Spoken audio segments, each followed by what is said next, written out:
So today welcome to doing a cartoon about old vintage cartoon. My wife, because I'm yawning. We're doing an old vintage cartoon about represent drugs. That's right. Back in the day, they'd be talking about drugs, especially SpongeBob episode. I didn't know SpongeBob was a hippie. Well, watched one episode. I'm like, I didn't know SpongeBob did drugs. I didn't know he did high. That's about it, right? Hopefully. And people are saying, well, next thing like Patrick's always high. Kid SpongeBob. Because remember Patrick show up. He's like, hey there, like, Pat, what are you doing here? I'm like, that's why he's so dumb and laugh all the time. Cause he was a stoner, and that's why he lived under the rock and he knew nothing. Cause he's a stoner his whole time. My mind went whoop. I thought he's just dumb. No, he's a stoner. I believe it. Y'all believe it? I think. I'm not like Patrick at all. I'm still smart. I've been doing drugs. I'm still smart because he uses it every day. He uses it more than I do. He probably started using it when I was 5. When he was 5. I don't know how. God knows what. But he uses it every day. It makes sense. So, 3, 2, 1. I hope the show is SpongeBob episode. Probably not. Probably the older cartoon. Let's go. 3, 2, 1, go. Cartoon episode where all your favorite 80s cartoon characters come together just to make a statement about drug addiction. Now imagine another where the episode ends with a teenager's gravestone, again, just to make a point about drug addiction. Now imagine other kids' cartoons that didn't really, include drugs in the plot of the episode, but still made an effort to talk about addiction, like Chemical X and Powerpuff Girls and Candy and Flapjack. That is what we're going to be talking about in today's video. Addiction approached in cartoons. Hey guys, welcome back to another video. My name is Tov, and today we're going to be talking about what I just said. I love these cartoon approach videos. I don't know how else to call them. So if you have any other ideas on how adult topics were approaching cartoons, please let me know down in the comments. So as of this video, we've covered racism, special needs, death, and now addiction approaching cartoons. If you're new to the channel, don't subscribe. I will earn your subscription by the end of this video. You know what's weird? We encrypt our messages, we lock our phones, we even buy camera covers for our cameras, but for some reason we still trust our emails with companies that literally sell our information. That's why I've been using Proton Mail. Proton Mail is end-to-end encrypted, which means only you can read your emails. Not advertisers, not big tech, not even Proton themselves. No trackers, no inbox scanning, no creepy profiles. Your inbox stays yours. One feature I really like is email aliases. You can create different addresses whenever you want, so you're not handing out your real email everywhere. And you can also send emails without everything tying back to one identity. It's a simple way to stay anonymous and avoid spam. I've respected Proton ever since I found out about it in 2021, and I really like that this isn't some soulless tech company. They're based in Switzerland, they're community funded, and their entire mission is privacy by default. Switching is actually incredibly easy too. I actually did it. I went from my Gmail account over to Proton, and you can import your old inbox or start fresh with a new one that doesn't spy on you. And in case you're wondering, what about all the emails that I'm going to be getting towards your current provider when you switch over to Proton? Well, I actually enabled an option that whenever I get emails to my Gmail, they go to my Proton, so I'm not missing out on anything. I just have better security now. So if you want a private, secure alternative to your current email provider that still does everything you need, I genuinely recommend Proton Mail. I was very excited when I got the sponsorship opportunity. Get your free Proton Mail account today using my link, proton.me/Tov. Now with that being said, let's get started with the video. An addictive drug called Bliss. Captain Planet and the Planeteers, Season 2, Episode 3. There's this 1991 episode of Captain Planet that probably traumatized an entire generation of kids. It's called Mind Pollution. The episode opens with this blonde guy named Boris already in trouble. He's alone in a new city, struggling to make friends, and that's where this rat man, Verminous Scum, yes, that is his name, I'm not just calling him that. That's when Verminous Scum shows up. He's a villain who represents the idea of urban areas experiencing degradation and disease, and in this episode, he's selling a designer drug called Bliss, and of course, Boris is buying it. The drug promises that all the problems will go away once he tries it, which he does. He takes one pill and starts laughing. And among other things, you see his face look worse than before. It's sort of skinnier and withered. You know, like how when plants lack water? In the scene, we then cut back to Linka and the rest. Turns out Boris is her cousin, and she's heading to Washington, D.C. to see him. Time passes, and it gets dark, and Boris is already hooked when Linka arrives. I mean, he's totally wasted. he looks really ill, but he tries to hide it. He says it's because he's getting over a cold. The pill? I think I take the pill. Yeah, bro. Yeah, totally. Then upstairs, he takes another pill. His Uncle Dimitri, is also worried about him, but his worry is because he's acting moody, stays out late, doesn't see his friends anymore. The next morning, Boris appears looking completely renovated. Linka, however, notices a cut on his forehead. When she tries to clean it, Boris snaps and knocks the rubbing alcohol onto the stove. Later, while biking to a cafe, Boris asks about Linka's power ring and offers her, quote, one of these, pulling out the pills. Linka's instantly outraged. They wrestle for the bag, it splits, and the pills disappear down a drain. Boris calls her a stupid cow and rides away through traffic. Now, up to that point, you can sort of get the idea of how the show is trying to portray drug addiction, highlighting how addiction destroys people and can harm the people around them. Boris returns to Scum, the dealer, desperate, in agony, begging for more. No surprise there, but then this time, the price has gone up. So what does Boris do next? Well, he offers to steal Linka's ring. Scum wants something better though. He wants Linka herself, promising Boris enough bliss to last the rest of his life. Boris refuses at first, saying he loves his cousin, but Scum points out that Boris will continue suffering without the pills. Boris caves. I mean, he's addicted at this point. He comes home, tells Linka he stopped using, then gives her a Blintz with bliss pills hidden inside. She eats it completely unaware, and it transforms her completely into this red-eyed girl. The way they show that you're on the drug, you're addicted to the drug in the show, is by giving them red irises. I'll spare you the step-by-step details, and so, to run through what happens next quickly, when these guys known as Planeteers arrive in Washington, after Guy warns them of the cities being overrun by bliss addicts, they find Linka wasted at the Lincoln Memorial. Scum, the dealer guy, drags her out of a zombie-like crowd, hands her a pill, and she takes it instantly. Oh no! She's mumbling about needing more, accusing her teammates of trying to bring her down. It's too late at this point, she's hooked. Then Boris appears at a window, begging Linka to let him in. Wheeler, one of the Planeteers, slams it shut, but Boris throws himself through the glass anyway, and now he's bleeding bad. Then, on the Capitol roof, Scum throws a bottle of bliss down. I mean, talk about a dealer hellbent on getting everyone hooked. Boris catches the bottle, downs half the pills in one go.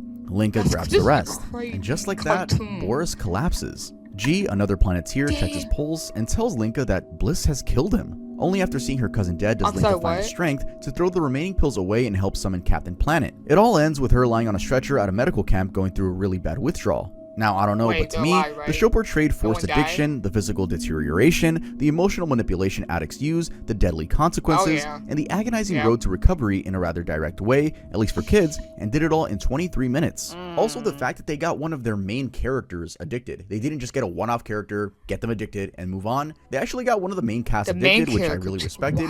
It showed how they can not only take drugs in the first place, but accidentally or maliciously through someone else get hooked, and how it really warps your perception. And also the fact that withdrawals exist. I actually really ended up liking this one.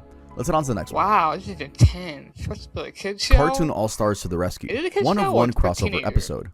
Picture this, it's April 21st, 1990, and almost every single major TV network in America is airing the same thing at the same time. I'm talking ABC, NBC, CBS, Fox, even cable channels like Nickelodeon. And before the show even starts, you've got President George Bush and Barbara Bush introducing it. What could possibly warrant this level of coordination? Well, how about a half-hour cartoon about drug addiction featuring Bugs Bunny, the Teenage Mutant Ninja Turtles, well, only Mikey, and Winnie the Pooh. And those are just some notable names. They got like Avengers. They have the most popular 80s characters. Yes, I know this dropped in 1990, but these characters got famous actually way before that. But, you know, they had a cool 80s run. That's all I'm saying. They literally got their own version of the Avengers just to talk about drug addiction, which I'm not mad at. So this was a response to drug use being off the charts at the time. Crack cocaine was an actual epidemic in the late 80s and 90s. So this special, meant to be as part of the greater effort to dissuade people from drugs, opens in 9-year-old Corey's bedroom where someone's stealing her piggy bank. Papa Smurf witnesses the theft from inside a comic book and alerts the other cartoon characters hiding in the room.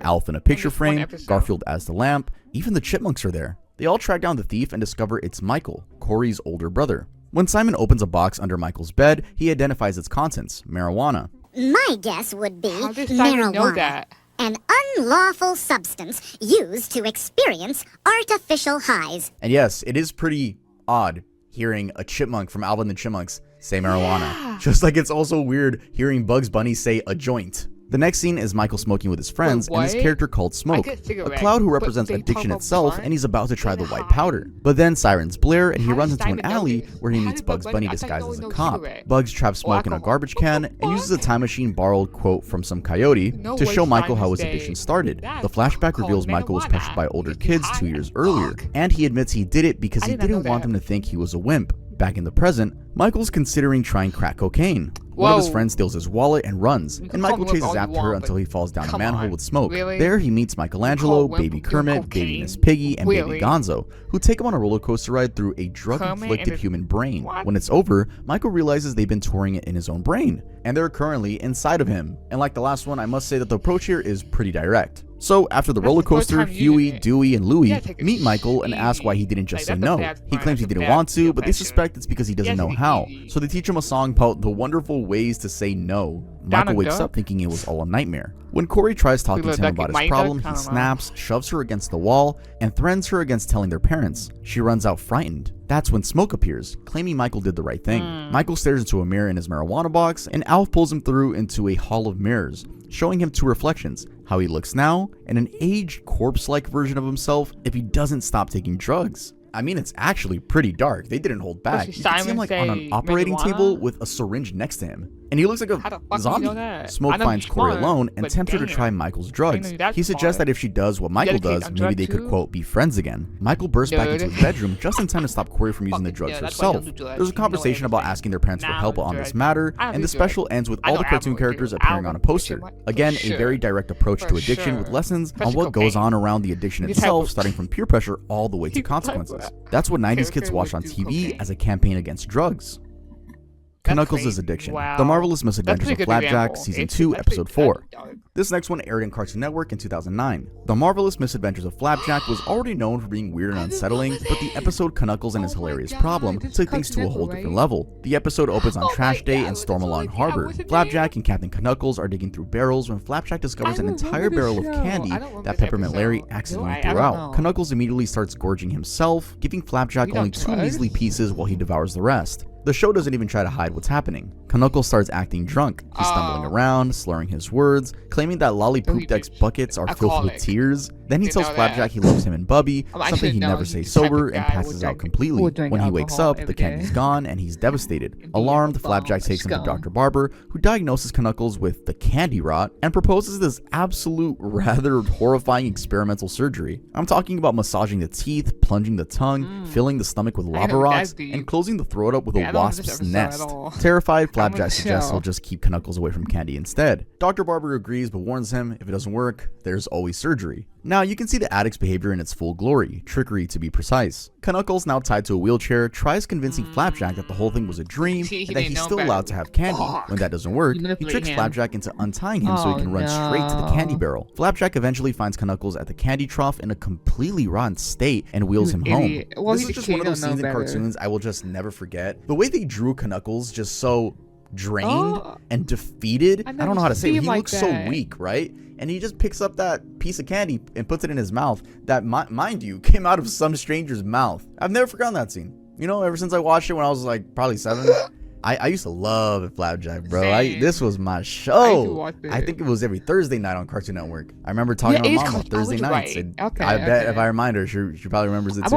Anyway, let's keep talking about it. Bubby decides Knuckles needs isolation time, so she ties him to a raft and sets him adrift at sea. While adrift, Knuckles has a full-blown drug-induced nightmare. He sees Peppermint Larry and Dr. Barber, telling him his only solution is candy surgery. A giant deformed Flapjack appears, saying, "It's okay, Captain. You're safe now here with us. We are Candy Island. So are you. We're all whirling in Candy Cosmos." Then he sticks his candy cane arms down Knuckles' throat and starts vomiting candy into his mouth. Unironically, for Flapjack, this is a pretty normal scene. Anyway, Knuckles returns, claiming he's completely cured. To prove it, they go to the candy barrel. When Flapjack tries eating a piece of candy, Knuckles knocks it out of his hand and reveals he still wants to find Candy Island, but now to destroy it. He convinces everyone that candy is the cause of the sorrow in their lives, getting them to dump it all in the ocean. And so it ends, right? Well, no. Turns out that Knuckles still loves candy. He tricked everyone, and they actually dumped it into a rowboat he'd stationed there. The episode ends rather sadly, with Knuckles tied back to the wheelchair, still an addict, and Flapjack cheerfully saying he's glad to have Knuckles back.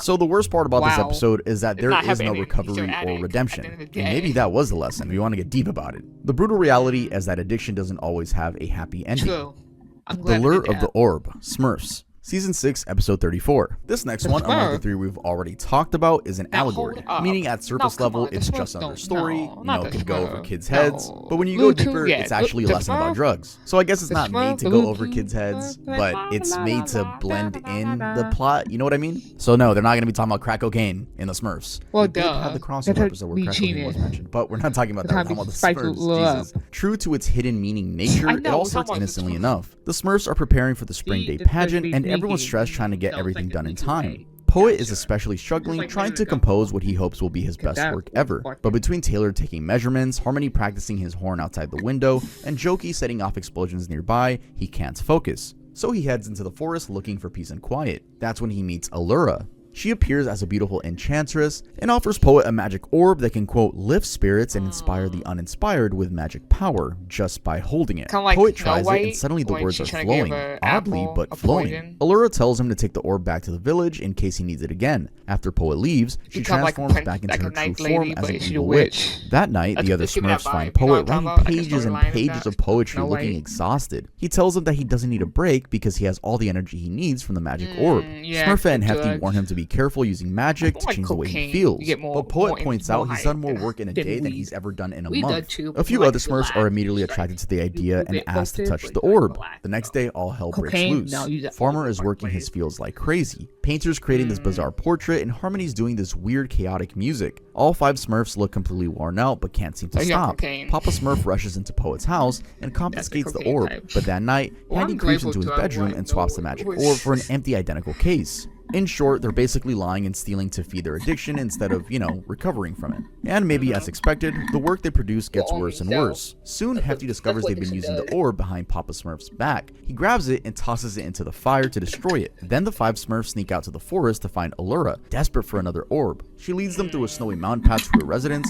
where there's a bigger orb. They rush to touch it, feel that surge of energy, but it wears off almost immediately. They head back inside, only to discover Allura's true form as an evil witch. Magic chains appear on them, trapping them there. The only way they escape is when Poet realizes what's happening and uses a mop to knock the orb off its stand and break it. Back in the village, Poet reads his orb-influenced poetry and is horrified by how odd it sounds. But then Allura shows up one more time, offering Poet a new orb. This time, having learned his lesson, Poet rejects it, and he's stuck by his newfound confidence in his own abilities again. Pretty sure you can see the allegory here. The orb is a drug, and how they relate to it is an addiction. It's a decent watch, and it could spark a conversation, but personally, I do prefer when the kids' cartoons do just straight up talk about marijuana, talk about the bad drug, straightforward. Talk about crack cocaine, for example, rather than the allegories. I feel like if you're gonna make a statement about drugs being addictive and bad, then make the statement. That's just my opinion, though. Let me know what y'all think down in the comments. Let's head on to the next one. I mean, some they don't want to be too. In the Garden of Delights, Thundercats Season 1, Episode 9.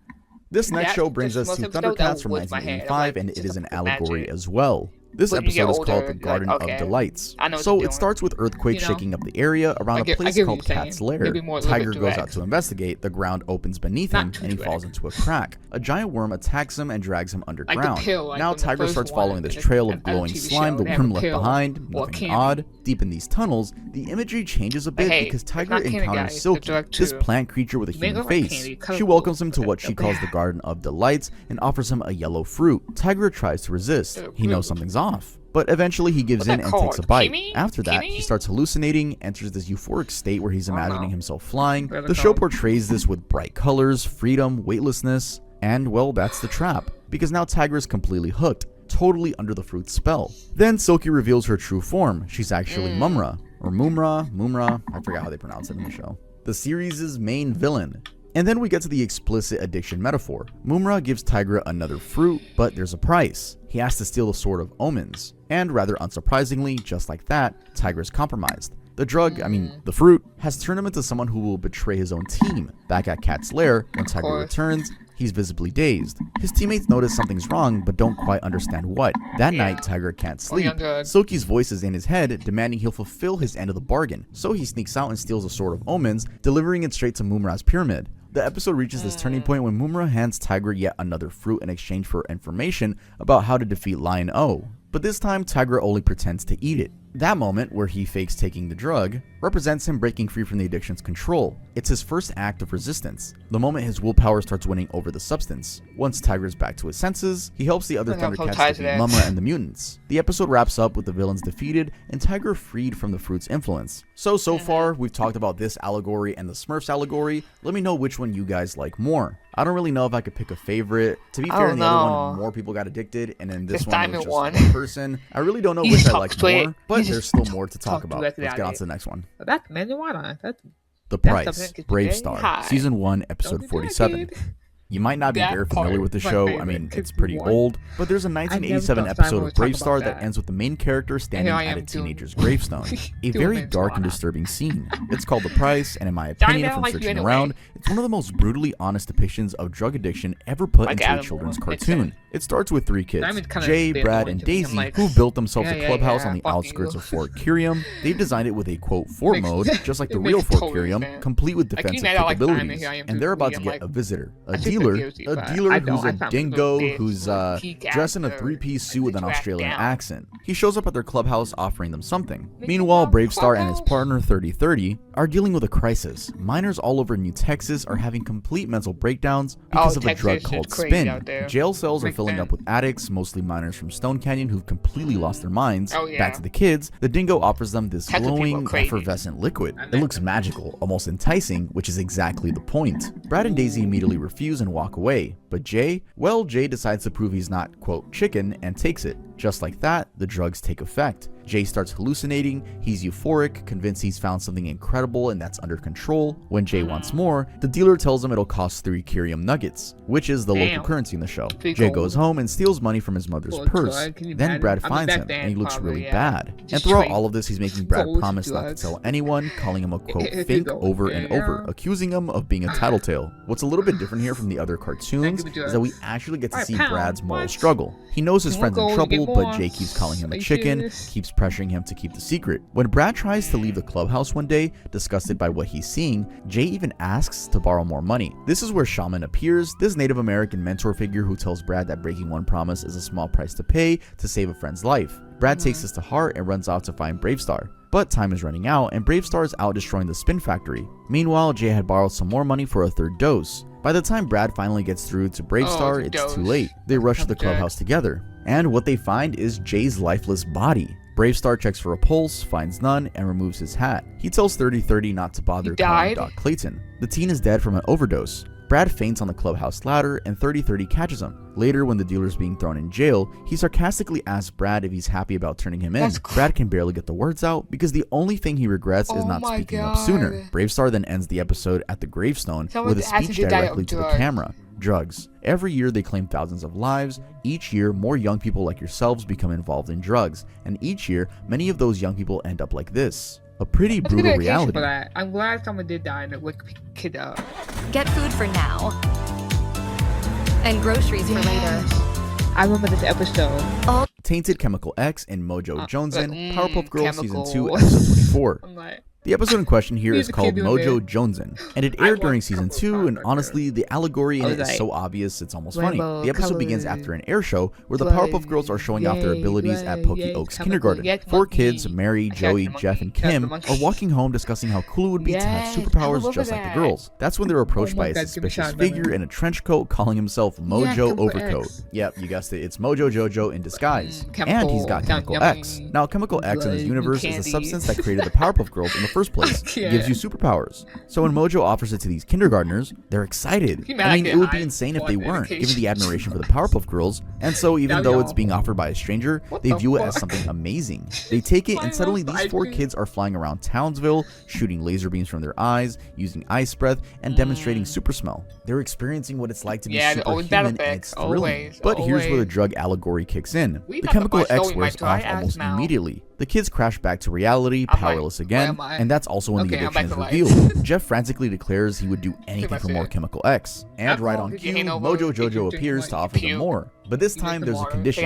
They have to destroy the Powerpuff Girls. Despite knowing this is wrong, the kids agree. They're so desperate for another hit of Chemical X that they're willing to attack the heroes of their city, the very girls they were just admiring hours earlier, and they do it. They gang up on the Powerpuff Girls, each taking turns attacking Bubbles, landing punches and kicks on Buttercup, shooting Blossom with their laser eyes. The girls go down unconscious. That's when Mojo finally reveals himself. He tells the kids exactly what they were, pawns. He used them to destroy the girls so he could take over Townsville. The kids are shocked, realizing they've been manipulated and that they're responsible for what happened to the Powerpuff Girls. They try to chase Mojo, but the Chemical X wears off mid-pursuit. Then they're powerless again, crashing to the ground. Jeff gets an idea though. The 4 kids rush to the unconscious Powerpuff Girls, and they transmit the last of the Chemical X remaining in their bodies through their hands, reviving the girls. The Powerpuff Girls forgive them immediately, reminding the kids to, quote, just say no when dealing with Mojo Jojo. Then they fly off to stop Mojo at the mayor's office. It's back at school that the episode really shows its message. The girls explain how the Chemical X was contaminated. Mojo had put, quote, funny stuff in it that changed how the kids thought. It altered their judgment, made them do things they normally wouldn't do. It's less tragic, but I think it does a good job of explaining to kids how drugs turn a person into someone they're not.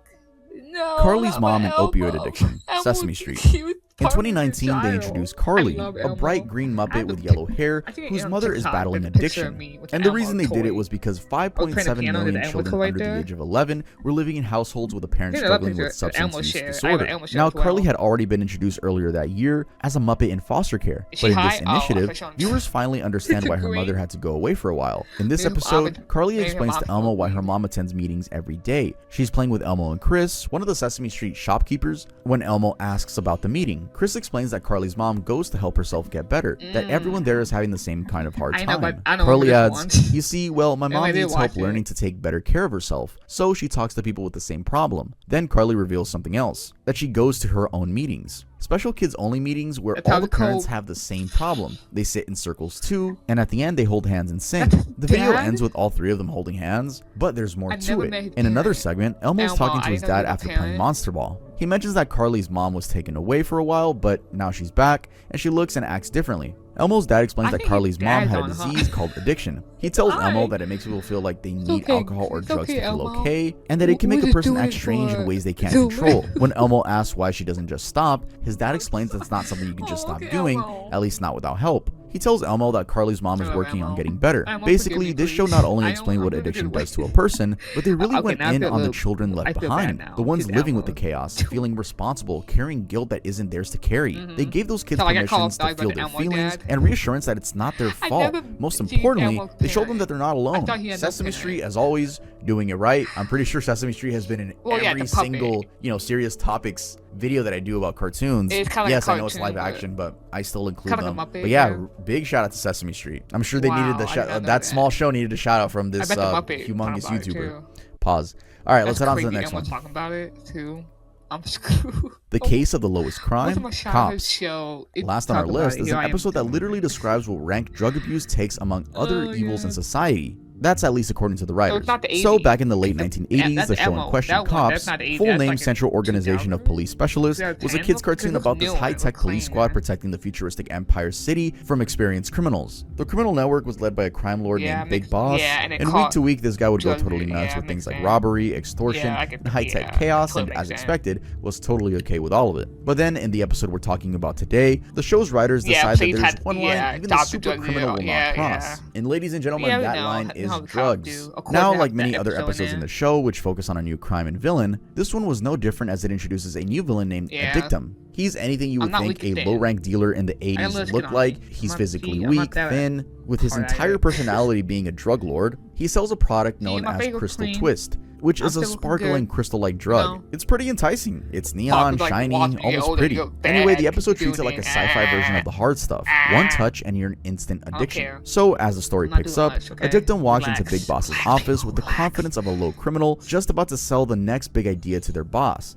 He pitches Crystal Twist as the new moneymaker for Empire City. After all, it's a drug so powerful that the entire city will be hooked. In any other crime story, this would be the kind of offer that a kingpin would instantly jump on. But then here's where we get to see the episode's perspective on drugs and addiction. The big boss doesn't just say no, he actually explodes. He has a dictum thrown out and makes a rather ironical speech for a crime boss. He explains that drugs are, quote, the lowest crime. Drugs kill. And even he wants nothing to do with them. This is the episode's central image or message. The crime boss who, again, ironically will rob the city blind, but draws the line at dealing drugs. Anyway, Big Boss also forces his crew, the criminals that hang out with him, to swear they'll never touch drugs. Actually, he commands them, not just asking them nicely. And I think this is pretty intentional, as it creates the perspective that even if the villains think drugs are too evil, the message to kids is supposed to be crystal clear. Now, despite all the vows and moral speeches, Big Boss's kind of dim-witted nephew, Berserko, literally falls into a shipment of Crystal Twist. He doesn't smoke it, but contact with the glowing crystals proves enough. The drug goes straight through his skin, and the effects hit almost instantly as we see him collapse and end up hospitalized, his life hanging in the balance. I don't know about you, but for a kid's show, I think this is about as close as it gets to depicting an overdose. Big Boss panics in an unexpected twist for a criminal boss, and he goes to the authorities and joins forces with the cops' team to hunt down a dictum and destroy the Crystal Twist operation. For a brief window, the show's main villain becomes an ally. Cops and Big Boss's gang sweep through Empire City, shutting down drug distribution points and chasing a dictum through the streets. The stakes are framed as bigger than any normal episode, and it's only once the mission is accomplished does everything get back to normal. Normal being cops fighting with Big Boss on traditional crimes. Alright guys, that's going to be it for today's video. If you think I earned your subscription, please subscribe. That's about it. If you think I explained the stories well, make sure to leave a like. I will leave a playlist to all my serious things approaching cartoons videos. I am going to be making a huge compilation out of all the videos and adding newer ones, so... Can you say he did the disability? Yeah, disability deaf. Yeah, special needs. Okay, special needs disability people. Okay, and what else? That's it. Yeah, that's about it. He said he did a couple of them. Yeah. Huh. Interesting. It's very interesting. Yeah, I can't believe this diamond say that. That's my favorite one. Peace out.